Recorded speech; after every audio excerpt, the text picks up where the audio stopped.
Welcome to the 3Haunted podcast, where we bring you all things horror, supernatural, folklore, mythology, and all things that go bump in the night. Hey guys, this is your co-host Ashley Lunar Goddess, Gorilla Girl filmmaker and horror-loving cinephile. I'm just your average pun-making swearwolf that loves to explore the spookier things in life. Hey everybody, I'm John Thomas, paranormal investigator, super smartass, and film lover extraordinaire. What's up, ghouls, gals, and all of our supernatural storytime pals? Today we'll be talking about all kinds of spooky with our guests and fellow podcasters, two girls who scare easily. But first, a word from our network sponsor. Are you looking for more awesome podcasts? Head on over to withoutyourhead.com for access to the Without Your Head podcast network, where you'll find a variety of podcasts sure to keep you entertained and coming back for more. Bring us back! Welcome back, everybody. Like Ashley said, we have fellow podcasters with us, Andy and Katie from Two Girls Who Scare Easily. Hello, and welcome. Hello. Hi. Welcome. I'm very excited to have you on. Can I just say, right from the get-go, it's really awesome when we can get guests in to talk about paranormal and supernatural that are of the female persuasion, because I feel like a lot of the voices and faces out there are not. So it's exciting. Yes. So how long have you both been into the paranormal supernatural world? Andy, would you like to take this first? Okay. I guess pretty much my whole life. My childhood home was haunted. And yeah, I guess that kind of sparked my interest. And then my mom is kind of out there and into some strange stuff, like in kind of a subtle suburban way. But yeah, it's just always been around and I've always been interested. And I just got weirder and more interested as I got older. You said your childhood home was, you had experiences there. Were they generally positive, neutral, negative? Neutral to negative. Okay. For the most part. It wasn't a lot of fun. The first time I remember, I think I was 7-ish. And that's when we really started noticing the door between our kitchen and our garage would randomly be open, or really you would hear people walking down our hallway a lot. And I remember specifically our family room was in the basement because we had a walkout basement, and we were all down there and my dad was still at work and we heard him get home and walk down the hallway. And so my mom went up to greet him and there's nobody there. She's like, it was the cat. Because a cat sounds like a full-grown male. Yeah. Mm-hmm. Yeah, exactly. Yep. Yeah, so you'd hear people walking a lot. It seemed to center around the kind of bedroom that we had in the basement. It was our playroom when we were kids, and then our guest room, and then I moved my bedroom down there when I was 14, and it was just really creepy. You'd hear people talking. You would, catch sight of people out of the corner of your eye, especially coming down the stairs. And then the closet would randomly smell like mildew or things, but not all the time, just randomly. And we could never find a source. And then that wall, I put a couple of mirrors on that wall and they'd get black streaks through them. It was intense and it was really creepy. And I never told my mom because she told me it was the cat.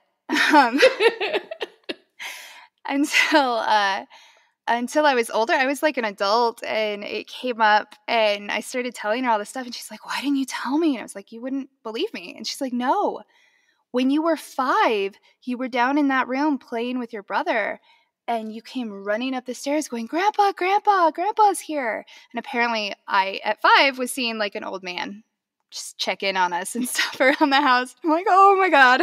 So yeah, that was interesting too because it felt like validation. Because I was a teenager and your imagination kind of can get wild in those days. But yeah.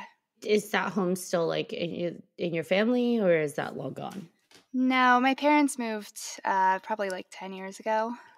Has anyone ever reached out about that or just Not that I know of. it wasn't like a crazy old house. It was probably built in like the 80s maybe. So my mom always theorized that it was maybe like the farmer whose land it was before us. I don't know. It was in Nebraska, so it was all farmers. That's scary. Especially growing up with that, because it sounds like you were in that house for over a decade. So you Oh yeah. you just kind of maybe think you get used to it, and then something new happens, like black streaks down the mirror. Yeah. That would terrify Exactly. me, actually. I'm not gonna lie. Yeah, that's why I cover up all my mirrors. Yeah, no mirrors in the bedroom. We just don't. That's not necessary. Right? Very smart.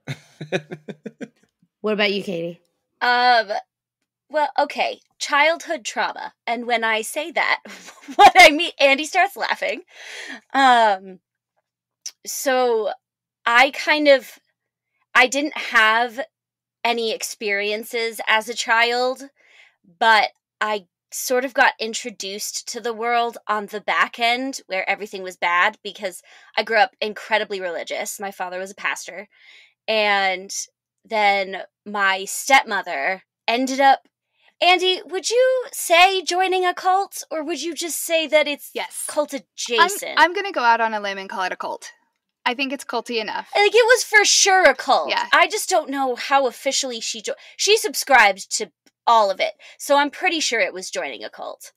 I like the term cult adjacent, though. Like, I think I'm going to have to start using that.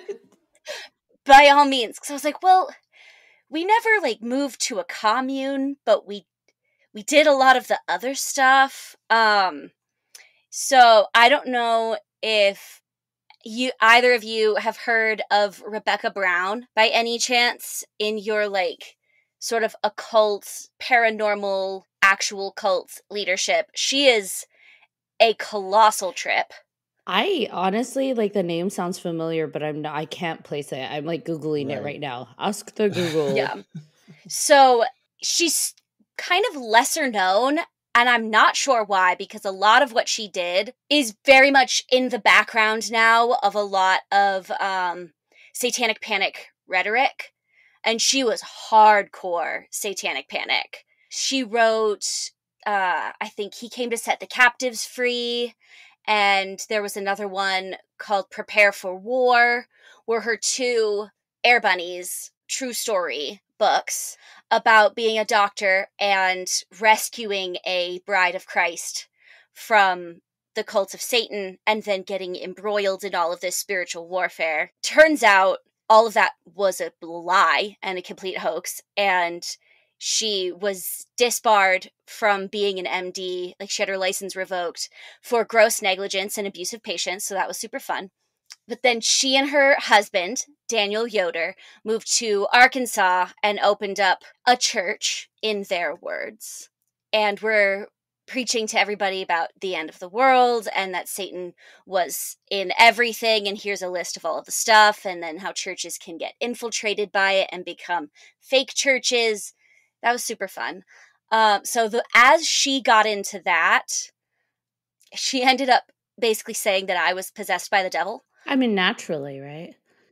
Of course, like, as one does. So I grew up hearing all of this rhetoric around fear of the paranormal. And then when I ran away from home at the age of 18, I was like, well, I'm a very curious person. I want to see for myself what's going on. Like, I know that this isn't real. Like, anointing Disney movies with holy oil and then throwing them in the trash to seal curses from your life. Probably not. And so then I just became really, really fascinated with wanting to find out about all of these other avenues. It's like a reverse psychology. She's just like made everything so much more appealing because it's like it was so taboo and banned. Like, okay, well, now I have to know what the fuss is about. Like, what is that? Oh, yeah, for sure. And everybody that she had told me to avoid who was outside of the church, they all ended up being the coolest people in the entire world. So I was like, okay, well, now that I don't subscribe to that, what do I subscribe to? What do I actually think? What do I actually believe? And I am also nothing if not petty and spiteful. So anything that I was told was forbidden, I was going to do. My girl did it. Checked it off. Tick, tick, tick. You're not supposed to get tattoos? Got him. You're not supposed to love Harry Potter? Guess what? Wingardium Leviosa, take that. Yeah.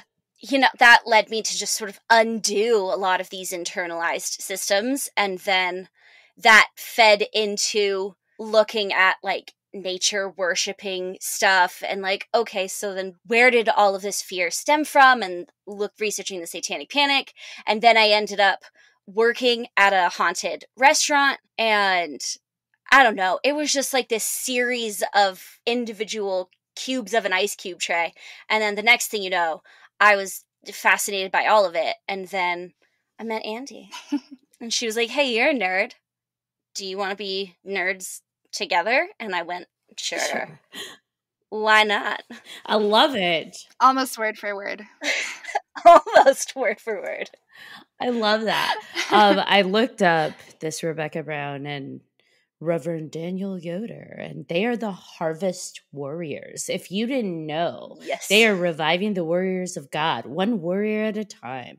So she thought you were, or claimed you were possessed. Did she try to do any kind of exorcism or force any kind of cleansing on you? Oh, hell yeah. Oh. Oh, yeah, for sure. Now I can see and recognize the absurdity. At the time, it was incredibly traumatic because I was a young child. I was like 12. But there was constantly in our house, there was just this air of we have to anoint the doors with the sign of the cross or demons will get in. And we couldn't watch certain things or listen to certain things because then you'd open a portal in your mind. And, my dad would so he left one church and then he would basically apply for jobs, which when you're a pastor means you go and you're the interim pastor for a while. And then usually if you like it and they like you, then they offer you the position. So my dad would do that. And if every single time when she found something wrong with the church, she would say, well, it's a fake church now. Like someone in there is actually an undercover agent of Satan. They're everywhere. And they're everywhere. Then they have since converted other people to covertly operate, and the church has been taken over. So you cannot take this job because you will actually end up being a pastor of a church of Satan. But the mental gymnastics was always that the people who are undercover agents don't know that they're undercover agents because obviously the demons don't want to lose you, so they'll cloud your mind. So I know that you're possessed, but you don't know that you're possessed. So the church doesn't realize that it's been tainted and poisoned. They still think that they're all okay. But she very obviously would be like, well, they're not. So now we have to leave. So why didn't she just hire him then? That's a whole other story. He ended up leaving churches entirely because none of them were actually of God. They were all fake, of course. They were all fake churches. This is what we devil people have been saying for a long time now, though, like, to be fair. I mean, yeah, but we bring up very real issues of like systemic oppression, yeah, of course, and the hiding of sexual trauma and all this other stuff. And I have no contact with them anymore. But the last I heard, they veered even harder towards like how to put this delicately? There is no delicate way. Fascism. Oh, okay. And started moving into Satan has taken over our whole nation. And so now we need to cleanse it in order to take it back for the Lord. And a lot more of like, ooh. Because nothing says faith like genocide. So, of course. Yeah. Like, of course. Why not? It makes perfect sense. Yeah. And now I just have a grand old time researching and learning about and participating in and being open to all of the things that she's like, that's bad. I mean, no. So, okay. Like, no. Yeah, I think that's been our journey too, is just like being more, just more open about talking about this stuff, because anybody that has experienced the topic of spirituality and supernatural and paranormal and Harry Potter, like back in the day, not too long ago, decades ago, that was super taboo and you just don't do it. And even now, depending where you're at in the country or the world, it's still a no-no. So I have found, and maybe you have gone through this in your own journey, I found through the podcast, like at first I was really hesitant about talking about my own experiences or what I believe or what, stuff like that. Because it's like, people are going to judge me. And finally, I'm like, screw it. I don't care. Like, I just can't care. I've been trained to care, and now I have to undo that training. Yep, that moment when you said "fuck it" was the best. So, just saying. And now I'm like, this is who I am, bitches. I love that. We need Yes. more of that. Absolutely. Exactly. I think it helps too when you kind of can find your tribe. So, finding my Katie and people like her where like, I can say weird shit and they're not going to judge me. They're going to be like, ooh, tell me more. Right? Mm-hmm. That used to be the thing. I'm like, let's get a little weird. And now I'm like, well, we're always weird. So I don't even have to say it. That's just where we're at. Let's get a little weirder. Right. Yeah, exactly. I like that. Let's get a little weirder. Let's take it up a notch. I like that a lot. What made you decide to take it from like talking about it with each other to let's put it in a podcast? That's all Andy. That was all her idea. It was kind of my brainchild, yes. So we both listen to a lot of podcasts, like probably too much. It's probably a problem. But I feel like, so we both moved here in 2009. So we've been in Colorado for a while now. And it's a really weird state. Like, we have a lot of really weird shit that has gone on. And I felt like we didn't get a fair percentage of the podcast stories that I've heard. Like, you kind of hear the big stories all the time, but there's like so much more that people don't talk about. And so I wanted to learn about it. And then I was like, well, I also love podcasts. So let's share the weirdness that is Colorado with the world. And then I found out Katie was actually starting another podcast. She's got a Doctor Who podcast as well. And so it's like, hey, do you want to do another one? And she was like, yes. So here we are. And here we are. You got me to say yes after a night of dancing. I did.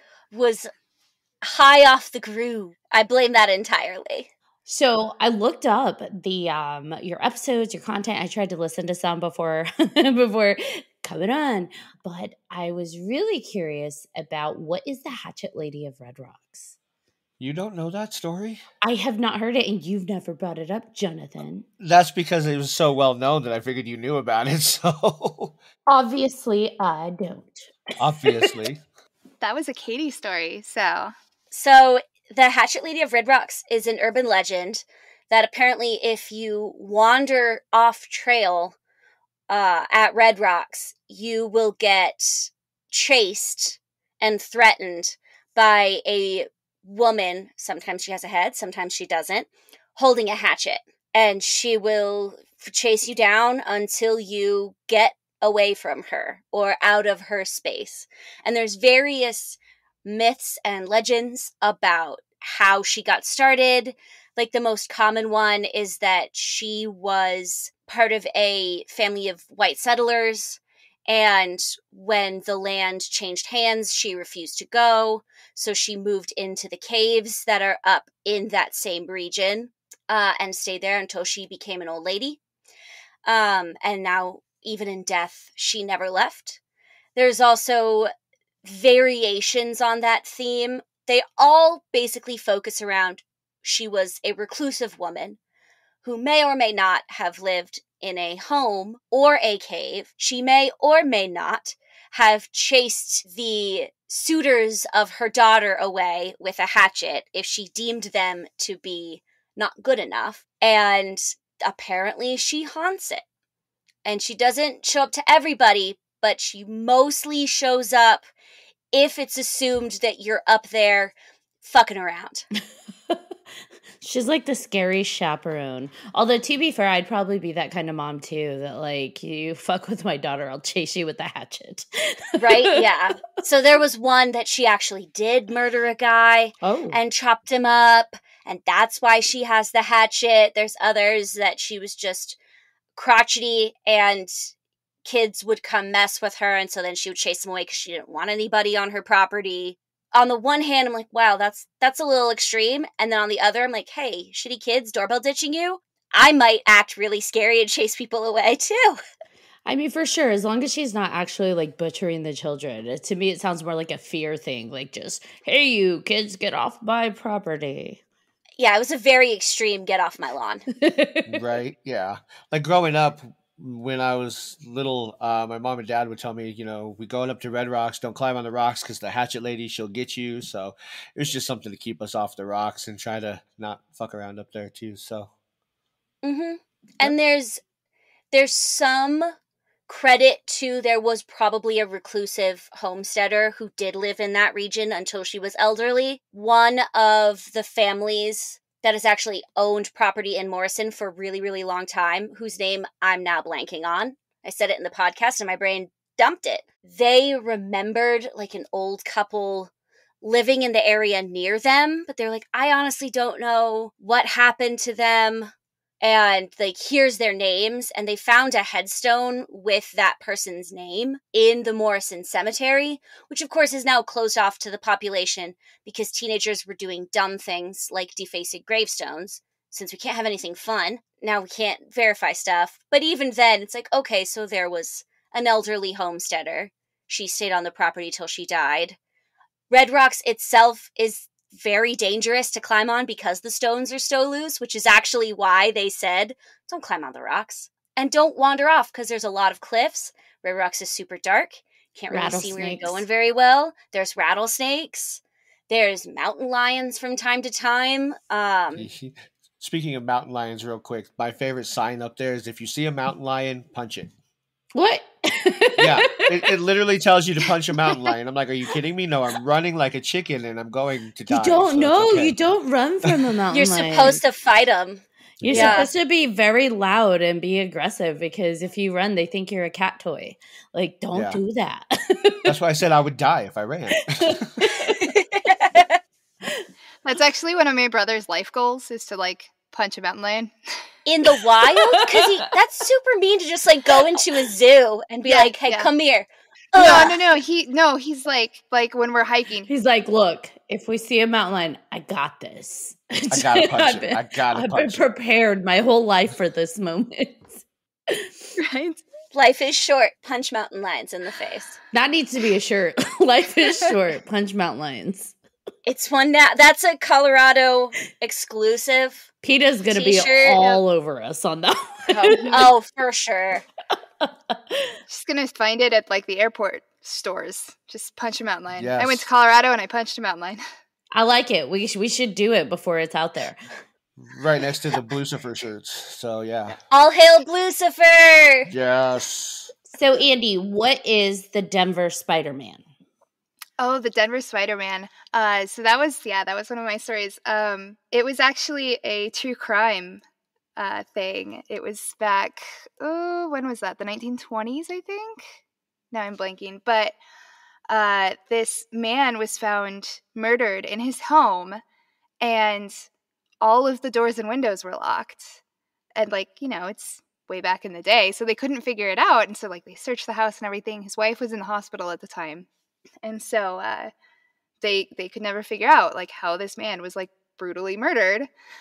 And so then the wife got home from the hospital, and she had a nurse move in with her because she was older and she had broken a hip. And she could not keep a nurse because they kept seeing, like, wraiths is what they referred to it as. There was one line where she claimed to see a wraith on the stairs and it chattered its teeth at her, which is so horrifying. That's still like... That's like Hellraiser so stuff much. there. Yeah. Right? I don't like it. I don't want anything to chatter its teeth. I don't care if it's a squirrel. Don't do that. So eventually the police were kind of staking out this house. Like, the woman had moved out and moved in with her son because, like, she couldn't stay there. And the police were kind of staking it out, and they saw, like, a curtain move. And so that was enough probable cause to go to break into this house and see. And they caught this man, and he had been living in their attic for like 9 months. And I think he was 6 foot and like 75 pounds when they caught him. And he had been, the door to this attic was like the size of a cigar box lid. And so when the police had initially searched the house after the murder, they didn't bother looking up there because they didn't think like a human could fit up there. It was really horrifying. It was a guy that they had known, the husband who had been murdered had known him when this man was like 17, and he came back to ask for money, and then they weren't home, and so he's just like, well, maybe I could just stay here because it's better than, sleeping on the streets. And things just kind of spiraled. He was literally the Slender Man. Crazy. Yeah, so they, one of the police officers was like, a man would have to be a spider to live that way. And so that's how he got his nickname in the newspapers. So check your attics. Oh my gosh. Yeah. That's going to creep me out now. I'm going to be like, I've always thought, no, that's too little. Nothing can fit in there. I'm going to be second guessing that now. I know, I'm recording in my closet, and even the first time I heard the story, like as I'm looking up, I see the door into our crawl space. I'm like, Andy, I'm stressed out about everything all the time forever, and now you just gave me another reason to just think the world is a terrible place and nowhere you are is safe. Ever. Just wait till you hear knocks on it. I'm kidding. No. I'm sorry. I'm gonna nope the fuck out. Nope. I'm out of here. Just like burn it all down. I am gone. Right. I will not be the final girl in any horror movie that's like, oh, I wonder what it is. No. Goodbye. I'm taking my keys. I'm leaving. I'll burn the house to the ground. I'll buy a new one. I can buy a new life. I can buy a new life on the internet. That's okay. That always drives me nuts in horror movies when there's like a noise and the first thing they do is stick their head up. I'm like, you trying to lose a head? Like, what is this? Right? I just, whoever thinks I should check that out and then just pops their head up there. No, I'm good. Mm-hmm. I've watched enough horror education. I'm good. Like you said, burn the house down. I'll buy a new house later. How do you find the stories? Because it sounds like you put a lot of research into it. How do you find these stories to research and follow up? Well, when I was first thinking about doing the podcast, I wanted to make sure that we would have enough content, since I kind of wanted to mostly limit it to Colorado. It's not like a hard and fast rule, but in general, this area is what I was interested in. And so I made a list, and I filled up like 3 pages of like 3 columns of just topics and just kind of general internet searching. And then you start researching a story and it leads you to like other stories. And like when I did the Snippy, the horse episode, one of the theories it's about this mutilated horse that they found in the San Luis Valley. So obviously aliens, but one of the theories was radioactive ants. The guy who put forth this theory claimed that like, oh, everybody knows that the government is doing all sorts of testing and dumping and blah, blah, blah. And I was like, well, are they though? And so they weren't really in that area, but they were at like Rocky Flats. And so that became a story later. And the plutonium triggers, right? Yeah, that was a wild one. I don't believe in coincidences. I was I was house hunting, and when I was looking in the like Castle Rock, Sedalia area, I was like looking at like on the maps, and this one thing kept popping up because like very Google marked areas, it'll pop up as like a business or whatever. And the same thing kept popping up. And I'm like, what is this? So I zoomed in and it was like Brotherhood of the White Temple. And I'm like, what is that? That sounds like ominous. And when I tried to Google it and like look up their site, they don't have much like information. They keep it very generic, and you can't find anybody that's actually like associated with it on their website. Like, you know, the contact us, there's nothing. You can't find any like actual members. And I'm like, is this a shell? Is this like money laundering? Is this like like Illuminati type stuff? Like, what is this? Not that I believe in the Illuminati as people do, but I'm going to walk that back. I'm sure all sorts of groups out there exist, but I'm like, what the hell is this? And then I saw you had an episode on that, and I was like, okay, tell me more. Tell me more. That one is wild. It was our first cult episode, and it was super fun, and I got sucked down a rabbit hole. So it was started in the 1940s by a guy who eventually changed his name to Maurice Doriel. And like, I don't even know where to start. There were Atlanteans involved and pyramids. There were pocket dimensions. There was like, I don't even know, like how to realign your energies. You can just not die if you like lay in the proper directions for like an hour a day. Sign me up. Yeah, it was intense. There are apparently different races of consciousness on different planets. So the goal is to get to the sun, from what I understood. And so there was a race of ascended beings before humanity and before the Atlanteans, because the Atlanteans, I believe, were not human. But they ascended and moved on to Venus. Yeah, that's the right direction. So then the people from Mars moved to Earth, and once they evolve, they get to move up to Venus. It was wild. So we're just like shifting planets. Yeah, we're just leapfrogging until we make it to the sun and universal oneness. I don't even know where to begin with that one. It was a lot. What?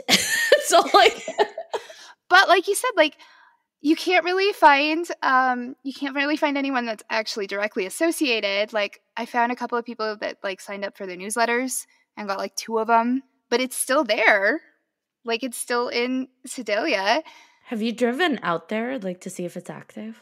No, I've seen pictures of it. I found pictures online. We keep saying that we might just have to join it to figure out what it's all about.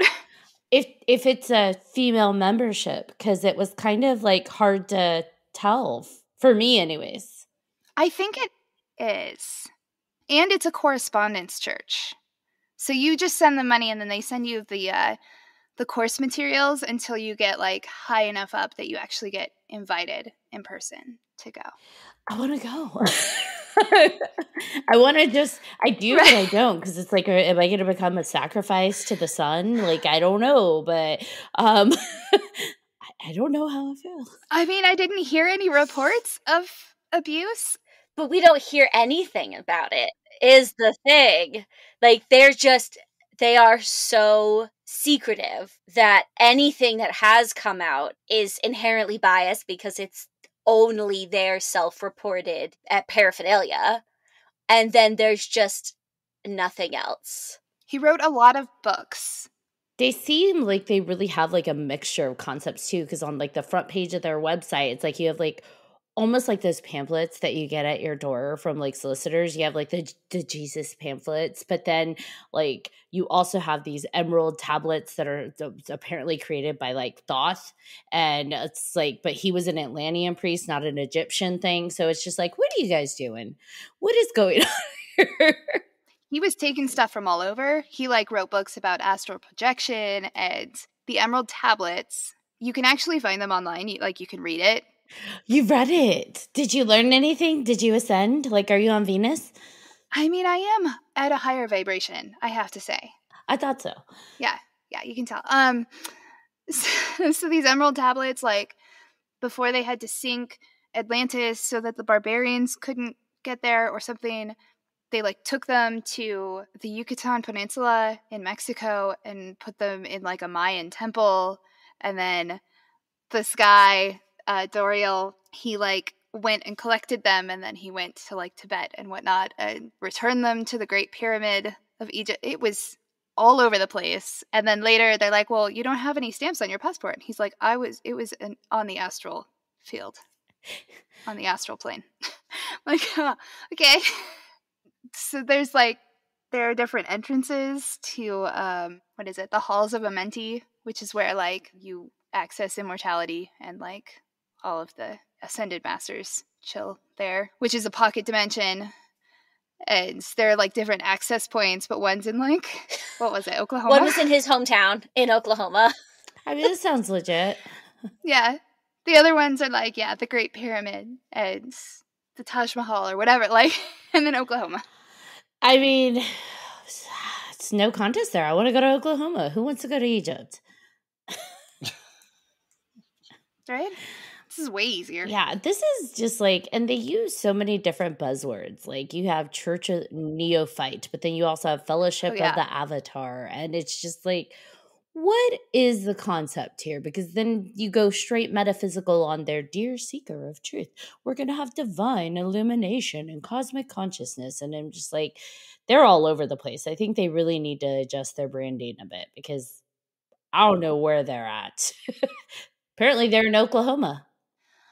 But there were like 200 people that moved to this compound though in like, I think it was 1954 maybe, and they're still out there. So I don't know, they're doing something.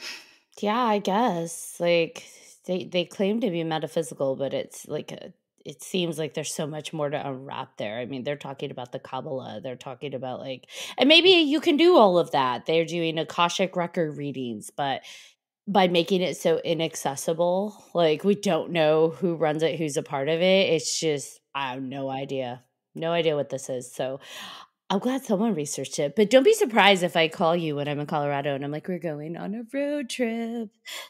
We're going to just go pop by. Just cruise on. Just to see. Just visit the town. Exactly.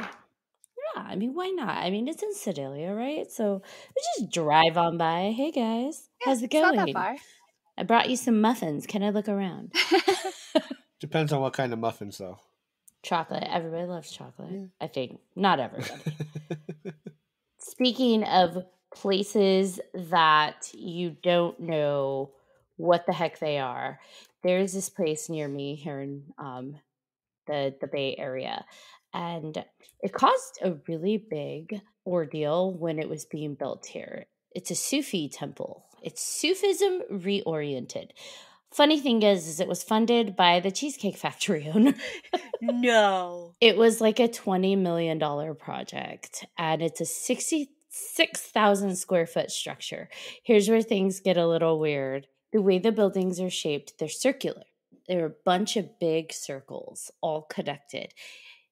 I think there might be like a half level, but it's mostly one main level. It goes down. I had been there I used to do like volunteering for like food delivery. So I would pick up food from them and take it to shelters and other places. But I wasn't doing it for them. It was a different group. They just happened to be a donor. So I went, and here's what made me kind of iffy. Most churches don't have cameras outside that you have to be beeped into. And so they're like, park in the back where the delivery trucks go, and there's a side door, and you have to press the call button, and, they'll let you in. And I'm like, okay. So I go in, press the button, there's a camera, and, I had to say who I was, where I was from. They beat me in. There's immediately an elevator there that goes down. And I'm just like, this is different. It opens up to the kitchen, and it's a huge kitchen for being like a religious building. It is huge. Their like kitchen area with their pantry and their storage. But I'm like, cool, maybe this is part of why they built it, like to donate food and all of that stuff. I've been doing it for a little while. They got used to me there. So one of the ladies was like, hey, do you want to see our big sculpture? And I'm just like, yes, I do. Because you're curious. You want to wander around inside, but it's like you really can't. And only when I would go to like put carts back, did I peek other rooms a little bit because the doors are open, and I'm like, wow, this building, like what you think are like going to be sectioned off, it's massive like rooms with big ceilings, and they have like murals on the wall, but there's nothing else in the rooms except one room had clear chairs. So they were transparent. They weren't color, just all set up clear chairs. No podium though, so I don't know where the speaker is. These rooms were mostly just empty, like marble floors with like patterns on them and nothing else. So it's like, okay. And when I tried to research it, couldn't find much about it. Pretty mystical. Like they do talk about the original leader, but that he had branched off and created his own thing. But to be a member doesn't say how.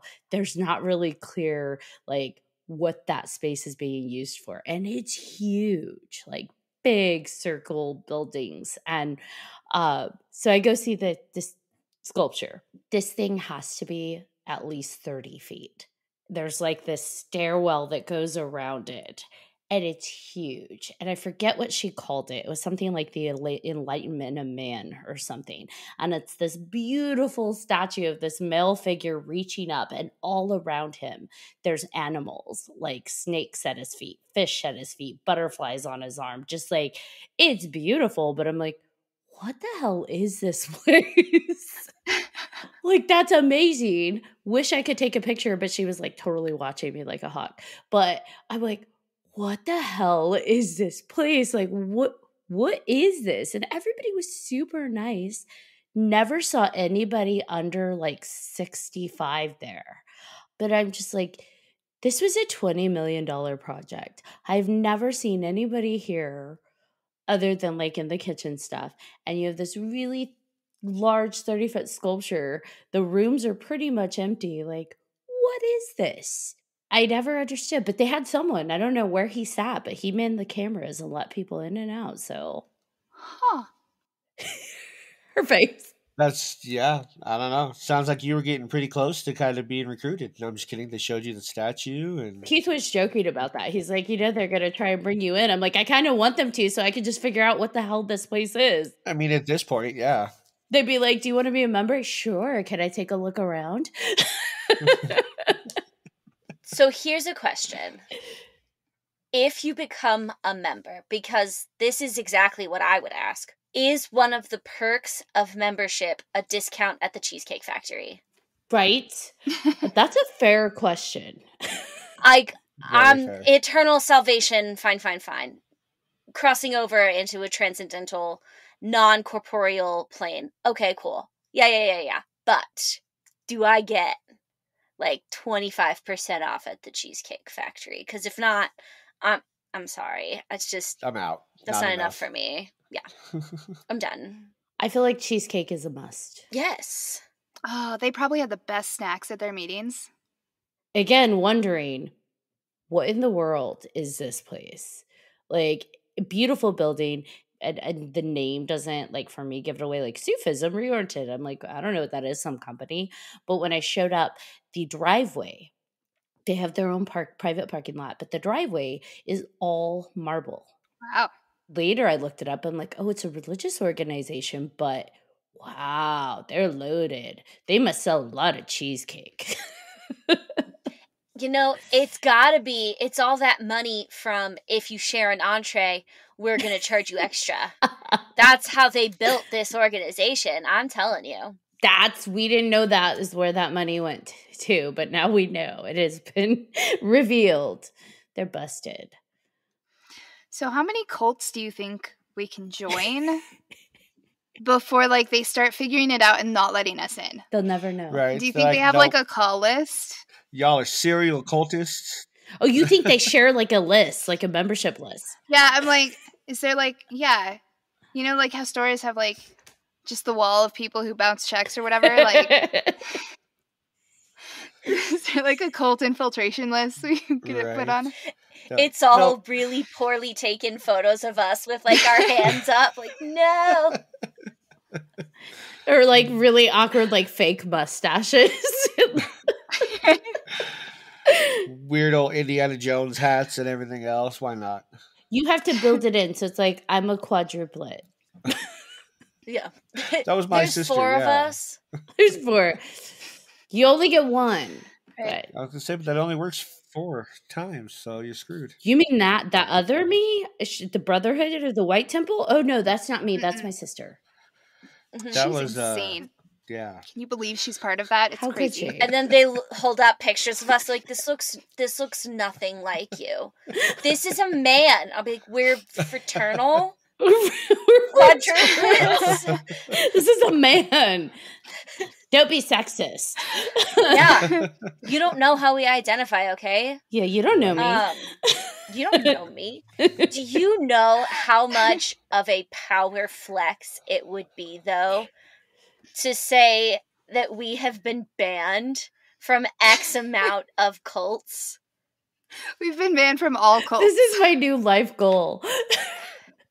Except, Katie, you've already got one on us, so that's true. I'm already a step ahead. I was banned. You were possessed and banned. I did double duty. You did devil duty, apparently.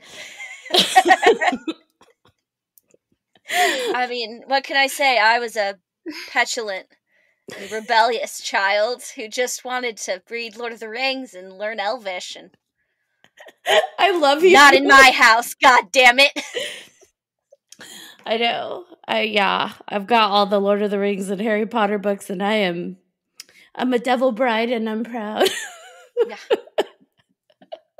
Oh my gosh, that's hilarious. Yeah, I grew up in a household where ghosts were devilish, and if you had a lot of nightmares, you were probably possessed or on your way to possession.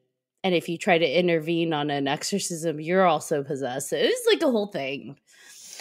So you get it. So I get we know. My brother had a lot of nightmares. So my grandma called over a prayer circle, which is really just a Spanish exorcism. And they're like holding him down and like doing their praying and crying over him and putting things on him. And he's freaked out, as he should be as a little kid. I hear my brother freaked out. I run in and I'm trying to stop them and I'm yelling at them. And then they're like, the devil's in her too. And I'm like, leave my brother alone. I'm pretty sure I hissed at one of them. Like, she said the devil was in me. She said the devil was in me, and I believe I hissed at her because, yeah, I mean, I was an asshole Because you're you as a and kid. why Yeah, not? like, I was well on my way. No, that's the proper response. That's the proper response. My mom had that's already boss shown me, like, The Exorcist at that point, so I was fully prepared to embody it. I'm like, she wants to call me the devil. I'll show her the devil. I'll show you. Watch this. My grandma was so mad at me. Too bad you couldn't like contort your arms and your legs and stuff too. That'd be cool. Yeah. That'd be amazing. Start crab walking. Right? Yes.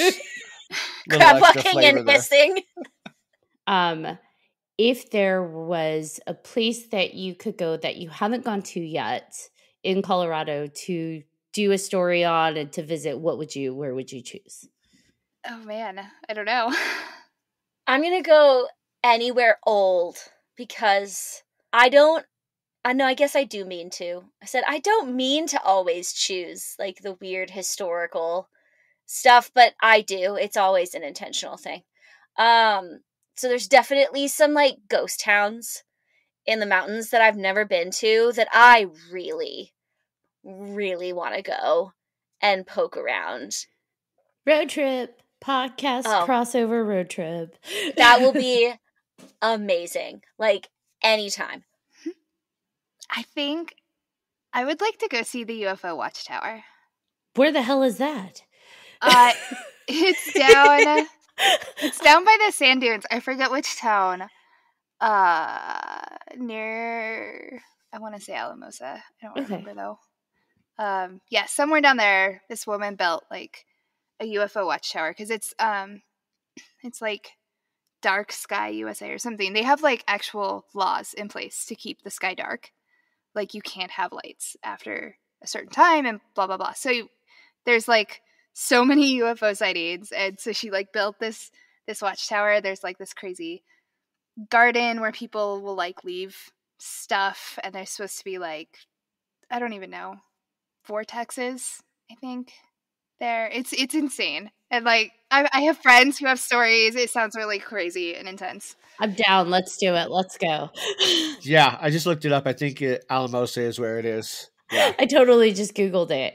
It's a campground north of Hooper, Colorado. So we're going to go see some UFOs. I mean, I've been saying I want to go UFO watching, so.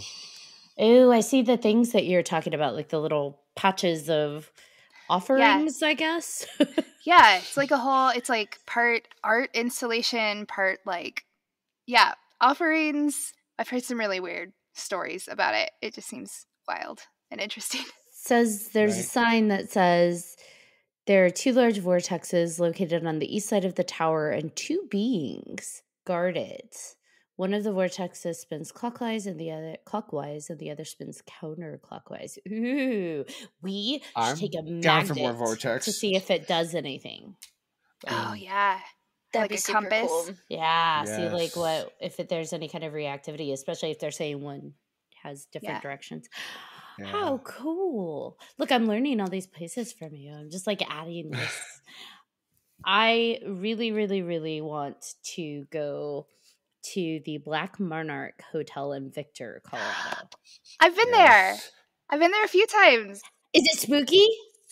It is. It's so cool. Like it's really cool. We're gonna have to. So I actually went. When was this? It was a couple of months ago. One of my friends is their publicist, essentially, and so we've gone like a few times, and it was just really fun. Like the owners are so cool, and they were just sitting there and like telling me all these ghost stories. It's like kind of, I don't know how to explain this. It's in like this old historic building, and on the bottom level there's like this gift shop and a coffee shop, and so I had parked right in front of the coffee shop, and I saw like a man standing in there, but I'm like, I thought all the employees were women. And I look, and it's closed, and he's just kind of standing there. I'm like, this is really weird. And then like I look back, and there's nobody there, and it's closed. And I'm like, and then later she's like telling me this story about how there's like a psychic had passed through and was like, hey, did you know there's like a ghost here? There's like this man in a suit. And I'm like, oh my God. You weren't even inside, and you already had activity. Like, that's so cool. Yeah. It was crazy. And it's like, it's super themed, and like we had like a mommy kids trip up there. So it was me and my friend and like our kids. You took your kids to a haunted hotel? I did. That's awesome. My kids would never go with me, by the way. They loved it. They were like begging to go back. They have this like forest witch themed room. So like all of the rooms are themed different like horror things. I want to stay in the Bela Lugosi room. Yes, that one's very cool. But there's a forest witch one where the bed is a swing, like it's hanging from ropes from the ceiling. And so that's the room we were staying in. And like middle of the night, we're all asleep, and it felt like somebody bumped into the bed. Like it like shook the bed. And I was like, oh, okay, cool. It sounds like Ashley's reactions. It sounds like Katie's reaction is like, that's my room. We're all going. Katie's staying in the swing room. I know. I saw that. I was like, damn, I wanted that room. I'm joking. I'll bring my sage, and I'll make a deal with whoever is also in there. And I'll be like, look, like we can chat. You know, we can vibe. Not while I'm sleeping. We can vibe. Not while I'm in the shower. Yep. Not like looking at me in the mirror. You know, those are my rules. Like announce to yourself before you come in, because I'm vulnerable. And we'll be fine. And then everything will be okay. Yep, I don't know if I want them to announce themselves. Like, I think I'm just going to like, hey, you know what? There's a really cool room down the hall. I think you should haunt that tonight. Like, John would love for you to stay in there. I love how I get that. It's like, oh yeah, go to John. Yeah, we all know how I chickened out at the other place. Let's not go there. Oh, jeez. You didn't chicken out. You stayed to protect us. Sure. That's what it was. As I slept through your experience. Oh my God, that was awful. Why? I have to hear more. I went to visit her in California, and there's this haunted Airbnb. We had the owner on the podcast earlier this year, and she invited us to go. and stay. And Ashley had visited it. Ashley, you visited it for why, and how did you end up with her? I forgot. So we were going to do a podcast with her because she had reached out to me and said she had a haunted Airbnb. And I was like, sure, why not? That sounds cool. We'd love to talk to you. But then I found out she was only like 2 hours north of me, and she'd invited me to come see it and take pictures of it before we recorded with her. And I was like, great. I didn't plan to stay there. Nope, I was good. She said there were a few people that were going to be doing like a low key investigation, not something major, and that I could go poke around. Sure, why not? So I went up. My plan was just to take some pictures and like poke around for a minute, but I ended up staying for a few hours. I was still not planning to stay the night. She offered, you could stay the night. Nope, good. I'm solid. One, because there was going to be a whole group of them there, and I don't know these people. So I think I was more concerned about stranger danger than ghosts. But I was still a little nervous about the ghosts. There was some stuff that was iffy, but nothing like super conclusive that night where I'd be like, yep, for sure haunted. There was definitely some weird, though. But then she invited us to stay the night when John visited. Yes. And boy, howdy. So, like, most of the night, we invited her to stay there with us, too. There's so many rooms, and it was like, you can Like stay, too. 8 rooms, something like that, right? There's a lot. Yeah, there was a lot. And so we're like, you can stay. So she did. And it was cool because she's telling us history and all that stuff because she researched the house quite a bit. And we got stuff, but I think she found more stuff after the fact because we live streamed from there. She rewatched all of the content, which I had no intention of doing. 3 hours worth. Yeah, Ashley lived on Facebook. I did Instagram, and we were both live for 3 hours plus. So yeah, we actually got more stuff from people watching than like experiencing ourselves. Like people that didn't know each other were claiming to see the same thing. Oh wow! In the really space cool. With us, yeah, that was really neat. And that was a little alarming though. You kind of like, oh, I see that sitting right there, and it's like, there's nothing there. What? Right here? There? Well, nah. I'm just gonna scoot over. Go back to this room. Yeah, I'm gonna walk away. We did have some things like the little cat ball lights. There was a moment where they were going off a lot, and we had tested them, like trying to kind of stomp around them to see how close you have to get to set them off. And there was a moment where I remember I was sitting on the floor towards the end of the night, and the Airbnb owner had fallen asleep on the couch, and I was set up my computer because some of the messages stopped going through, like comments. Yeah, you weren't getting them, and I was getting them, which was weird. Yeah, they weren't coming through to me, so I tried to jump on my computer. So it's facing the long way into the dark, and all the lights had kind of gone off in the hallway and in the further end of the living room. So it's kind of dark. And my eyes peripherally caught something flashing up in the corner, and I looked up, and I could see on the border of like the entrance into the living room that there was flashing going on in the hallway. And I'm like, John, the cat balls are going off. I'm like, go before we miss it. And he because he had been sitting behind me on the couch and I was on the floor, he runs over, and I'm thinking by the time I get over there with my camera and my phone, it's gonna be off. They automatically they shut off when I got there. I was recording. And then they shut off right away. On. And as soon as Ashley got over there, they came right back on and started flashing and stuff. And it was really trippy. And then they just kept flashing for like at least 20, 30 seconds, which they don't flash that long. So, but yeah, it was just like, oh my gosh, I'm going to miss it. But they kept going off, and I'm like, okay, we're about to go to bed. And this is when activity starts to pop off. Everybody went to bed. John decided not to sleep in this isolated bedroom that the Airbnb owner... It was hella far away. She tried to make him sleep in like a super isolated room, like down the hall, around the corner, on the back end of the house. I'm like, that's so mean. Only good thing about that was the bathroom was right there. So I was closer to the bathroom, but I wasn't going to get up and go to the bathroom in the middle of the night. No, hell no. I wasn't going to go in there. No. I'll hold it. But but then he so he slept in the living room, and we were at the room closest literally to a the hall front door. across. Yeah, across the hall. They both went to sleep, and I was laid there for a while because just no. I know you had sent me a text. Are you awake? And I'm like, my phone was in the other room He was charging. already I was out. like, I passed out. Yeah. Yeah, and I thought like, okay, I'm right next to the window. The porch is on the other side. I can hear the cars driving by. I feel safe. I Till 3 o'clock in the morning. I finally fall asleep. And like I want to say like 2:48, something just jolted me awake. Like, I don't know what it was, but my eyes just like, I bolted like just, okay, something got my attention. What was it? And I don't hear anything. And I'm like, okay, well, my heart's racing. And you know, when you wake up like that, it takes you a little while to fall back asleep. So I'm laying there and I'm just like, all right, well, I'll eventually fall back asleep.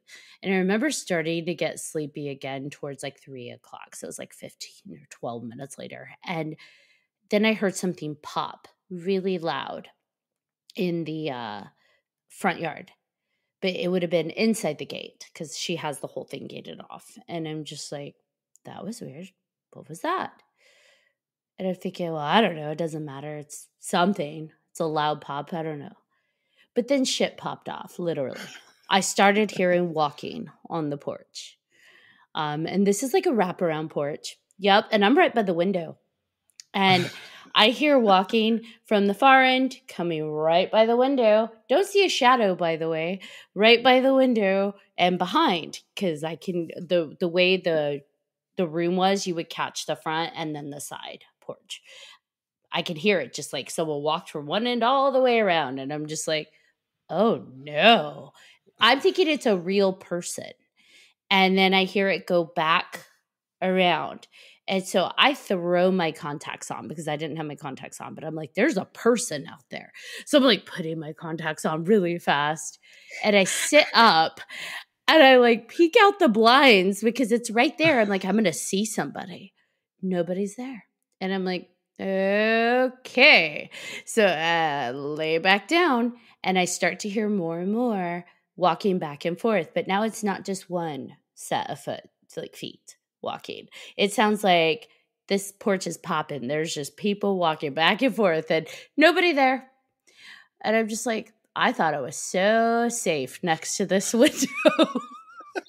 And here we are. And then I hear right underneath me, because you know how when something heavy sounds, you can feel it vibrate kind of on the floor or on like up through your bed. So I hear and feel a basement door slam. And I'm just like, motherfuck. And these doors are like heavy, and you'd have to like literally like it's throw a them slam. hard to slam them. Yeah. And I'm like, are you serious? And I heard it a few times, different places, but the one under me the one I thought was under me went a few times. And then I could hear it kind of echo off. And I'm like, I'm like, if I hear something come up the steps, I'm waking her ass up. Like, I am not going to be alone in this ghost party. Like, because that's what it felt like. There's a ghost party happening. About like 3:40. So that's 40 minutes.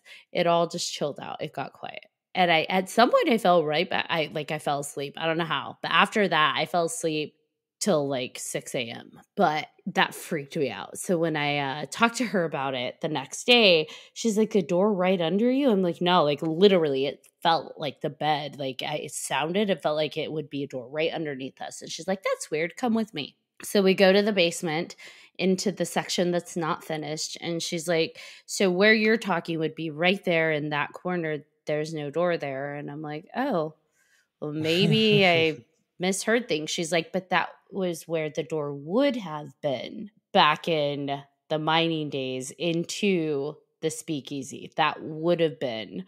And I'm like, so there's literally a ghost party going on. Like they're coming in the speakeasy door. I'm like, did we go back in time? Was I like in a moment in time? I don't know. I'm like, maybe I should have gone to the basement. I would not have, by the way. But No.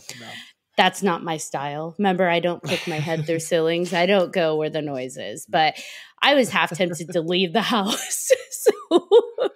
So yeah. And I slept through the whole thing. Didn't hear a thing. And I would have been nervous about intruders if, one, I didn't look at the porch and there was clearly nobody there when there were footsteps. But also, we had actually checked every single door downstairs to make sure it was locked and sealed before And we shut, went up for the night. So it was like, okay, these doors are going off. She actually checked, by the way, John, she actually checked her cameras because her camera picks up sound in that basement. She checked it. And at some point around when I had woken up, she could hear steps echoing in the camera. That's crazy. Because I know she played the popping noises from outside. I could hear that. She played that while I was there. But yeah, so that was, and it was literally popping noises. It was just the weirdest thing. Yeah. So no idea what it was, but I'm like, they're popping bottles. It was a ghost party. I mean, that's almost reassuring, like information you would want to know ahead of time. Like, Right. okay, there's a party. It's just like an echo of this speakeasy. Like, okay, cool. I can handle that.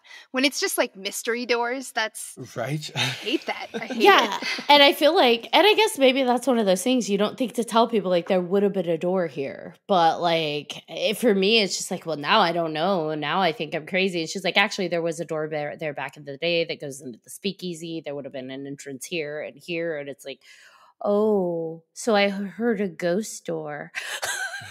At least you didn't hear ghost sex. I would have not minded that either, but I would have laughed at that. Would have been comedic relief. Actually, yeah. Break the tension. He says ghost sex because that used to be a brothel. So Yes. Yes. So does she advertise that it's haunted, or are people just like, here's a lovely Airbnb, it's going to be so relaxing? she No, advertises. she advertises. Yeah. Okay, good. Yeah, it's got her page, like her Airbnb page mentions it because she's required to. But she also has like a whole website about it, like her research that she's done. Like she is very clear that this place is haunted, and when people book it, she tries to like let them know, this is haunted, right? Like you're coming for that experience, correct? Like so you may experience some weird shit. Like you may not, but I didn't expect a ghost party. She said that was the first time anyone's ever talked about that, though. And I'm like, well, maybe I'm the only person to wake up at 3 a.m. I don't know. Probably. That could You be. made them feel very comfortable. Yeah, they're like, she's going to get this vibe. Right? I mean, we were very nice. Yeah, they were just like, you know what? Those are good people. This guy's out, so we Right. can sneak in and out. It's not a big deal. John, I would definitely be in your I'm going to sleep through everything camp, though. Yeah. I can sleep through anything. Oh, yeah. A tornado can go by. Yep. They're probably like, she's one of the brothel workers. Like, what? Excuse me. Excuse? How rude.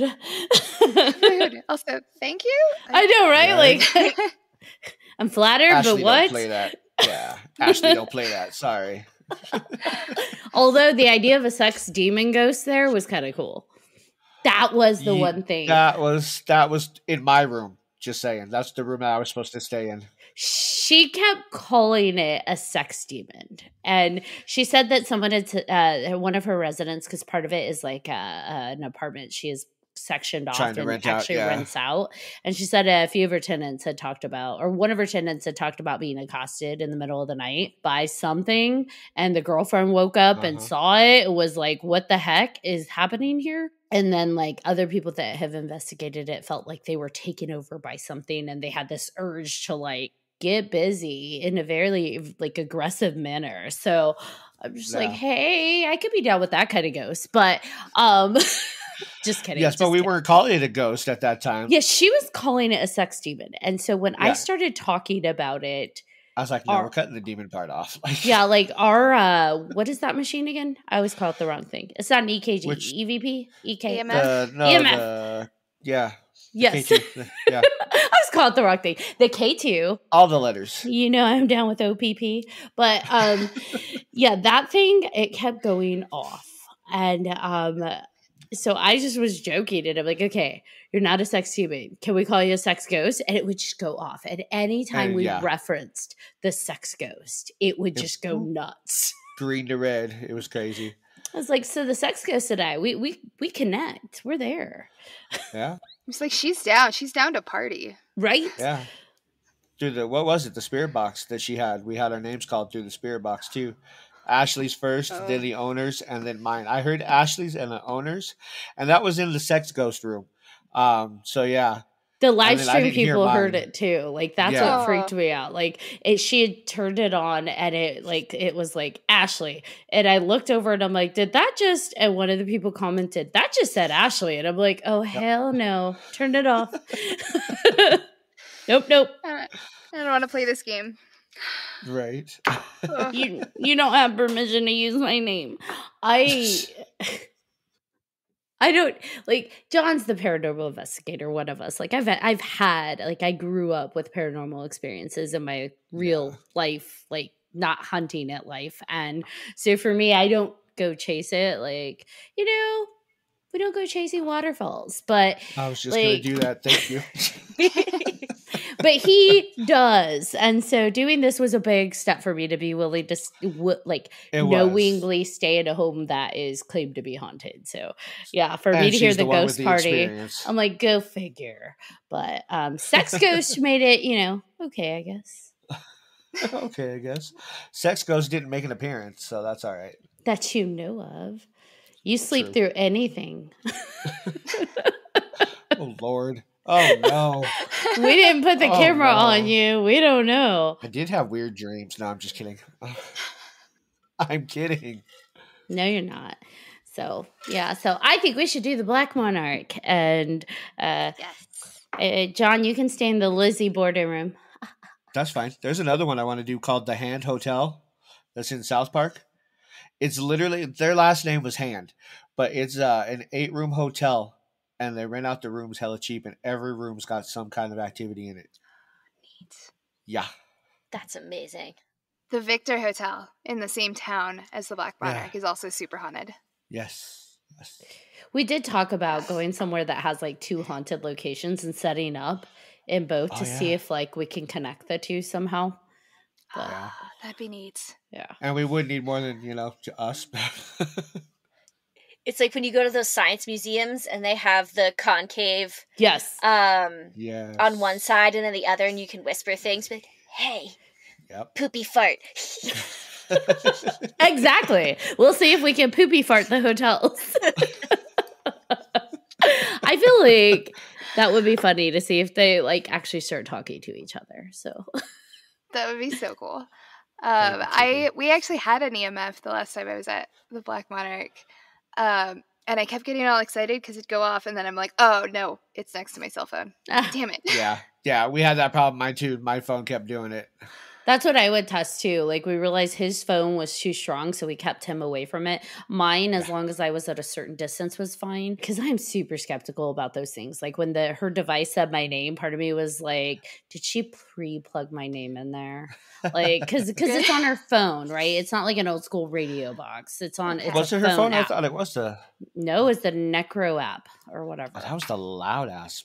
It was a loud app. But for me, I'm just like, okay, it's in, not that I'm saying anything badly about her. I think she's very nice, but like it's in her best interest to say this place is haunted because that's the business, right? And so for me, I'm just like, did you plug my name into your app? But maybe not. But we used our own equipment when it came to like the K2 and the stuff caught on videos. Yeah, because she had sent us, I caught this on the audio. And again, I'm a dick. I'm an asshole. I'm just like, did she plant that in the video? Because, I don't want to believe in ghosts right away. And so I actually went back to our live streams and to see if I picked it up myself. Yeah, and they were there. It was there. And it's just like, oh, okay. Well, creepy. But, creepy. Like I need more proof than a ghost party. But, in my head, I'm like, I was sleepy. It was all in my head. It's so easy to do that. But when it's stuff like you catch on video, she had a creepy teddy bear. What's it called? I've heard about those. Yeah. That seems like, I hate that thing. They're cool, but it was really annoying. It like wouldn't shut up. No, it's It creepy. really wouldn't. It just like randomly asks questions, and it's creepy. And you almost get used to the questions until it says something new, like it's getting hot in here, and it's like, now take off all your clothes. But for real, like, I mean, that's exactly what we were doing too. So. But I'm like, why is the bear getting hot? And heat rises, so I'm like, maybe the room is just heating up as but he was on the floor. goes. But we're up above a basement. True. So, But I mean, we did get an EVP where it had asked what's 2 + 2 or whatever, and something said 4. It was a very quick male voice that said 4. And for me, because we had 2 different camera angles, mine and then his in the corner, John's, I was like, let me check both videos. Maybe it came from John, right? Because it was a male voice. But on mine, you can hear Elsie, the owner, and I talking. And you hear the 4. But on John's, you also hear the 4, and it's away from his phone. So I'm like, oh, so none of us said 4. Okay, cool. Well, the ghost knows how to math. Yay, smart ghost. It was probably the bartender ghost. Right? I was like, yeah, of course I fucking know 2 + 2 is 4. Right? Now pay me, bitches. Gotta make this money. And we were drinking wine at the time, so. That's true. Yeah. Very true. Yeah, it was, because there were 3 of us in there. He's like, there's 4 of us. Ha, ha, ha. Ha, ha, 4. Just wanted to be part of the group. I mean, I was fine with that. Ish. Except you're like, Katie, don't join me in bed. Don't join me in the shower. And don't touch me. Oh my gosh. Don't touch Boundaries. me. Boundaries. Yeah. I will sage you so fast. What did I say? Ashley, punch a ghost? Punch a ghost? I will punch a ghost. Our friend is like, I'm totally fine if they tug my hair, they pull my shirt, they touch me. And I'm like, nope. She likes it. I'm like, you are not allowed to pull my hair or tug my shirt or touch me. Nope. Boundaries. Nope, nope, nope. Yeah. You can move that thing over there. Exactly. I don't like when physical people do it. I don't want a ghost to do it. Like you said, move that over there. Touch the teddy bear. Knock on a wall. Do something. Yeah. Yeah, exactly. Like those little cat balls, perfect for you. Do not pull my hair. So that's dope. That'll set me off. And like Katie said, Sage, I'd probably just get my keys and leave. I'm out of here. I'm going to the bar up the street. I can't do this. Yeah, but wasn't that haunted too? I'm just that whole town's haunted. Pretty much. I mean, the cemetery was down the road too, so. Yeah, because she said when the storms happened, bodies got washed down the creek at some point. And there's a creek literally right behind the house, so yeah. Don't you just hate it when that happens? Get the shovel, the body's washed out again. Gotta like, go bury him God again. damn it. We gotta bury him deeper next time. Right. We're talking about our dead bodies, right? Not the cemeteries? Oh, whatever. All of them. Bury them all. I had so much fun with you both tonight. This was really fun. The time went by very fast. Also, would just love some adventures once I'm there. Like, it sounds like we could have a lot of fun finding all the things, going on a road trip to the Brotherhood. Yes. Don't be surprised, though. I'm just saying, do not be surprised when I'm like, it's cult joining time. Let's join a cult. Put your cult hat on. I don't know what it looks like. Now I'm just picturing the Mighty Morphin Power Rangers theme. I love but instead, it's cult time. It's cult time. We fuse the belts together, and then we all end up dressing in the uniform/robes of various cults. That is fantastic. Yeah, I'm there. I'd do it. Except I'm not really good at authority. I gotta get past that. Yeah. See, the trick is you join the cult, you usurp the leader. Yes. You lead the cult. I like the way you think. I like it. That's the end game. I just got to play long game here. Okay. I could do that. Oh, yeah. All right. Yeah. Whisper campaign. Next thing you know, you have a 30-foot statue. Yes. Yeah. With discounts to the Cheesecake Factory. Discounts. I am in. Oh, man. Well, I really appreciate you both joining us today. I have had way too much fun. Sorry, my brain just trailed. What are words? I don't know. Mighty Morphin Power Rangers. So, really, though, I had such a good time with you, Andy and Katie, and thank you for coming on. I had so much fun. Yeah, thank you for having us. This was super exciting. I knew that when I listened to their first episode that they were just like us. And I was like, I have to get these two on our podcast eventually. So glad you did. And just so you know, he is a very introverted, and he's not usually a person that reaches out. So he really vibed Unless with I your know content. people, yeah. Yeah, that is not his thing. So he really liked your Aw. content. Thank you so much. We really Y'all like just made me y'all. laugh. Yeah. Especially with, Snippy the horse and the whole Lucifer cult, and loved it. I said hi to Lucifer as I flew back in the other week. So I do every time. Every time I see him. you have All to. hail I feel like Lucifer. you have to. Yes, you have to. What did I forget to ask? Where people may find their Oh my content. God, yeah. Where can people find you? I'm so sorry.